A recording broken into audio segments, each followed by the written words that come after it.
How to transfer crypto between Binance and WazirX app.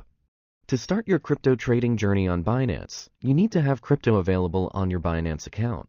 You can use WazirX app to move your funds between WazirX account and Binance wallet at zero cost in India. Let's take a look step by step. Step 1. Connect your Binance and WazirX accounts.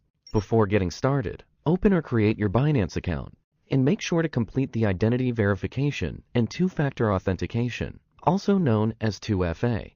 Then you can follow these steps. Log into your Binance app, select Wallets, click on Add Account, choose WazirX, then click on Activate, connect WazirX. Click Login via Binance and a window for the Binance login will pop up. Please make sure that your Binance and WazirX accounts have the same email address. Then click Continue. Authenticate your account with 2FA process. You've now successfully integrated your Binance and WazirX accounts. Step 2. Buy cryptocurrency on WazirX. Log into the WazirX using your Binance account. Click on Exchange.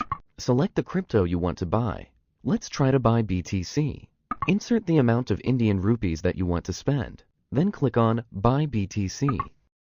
Step 3. Transfer cryptocurrency from WazirX to Binance. Once you have bought BTC, go to Funds and select Transfer Funds to Binance. Select the cryptocurrency and enter the amount that you want to transfer. Click on Transfer to Binance. Complete the transfer by using your WazirX 2FA. You will receive your cryptocurrency in your Binance wallet. You can now enjoy the flexibility of the WazirX account and start exploring various Binance products.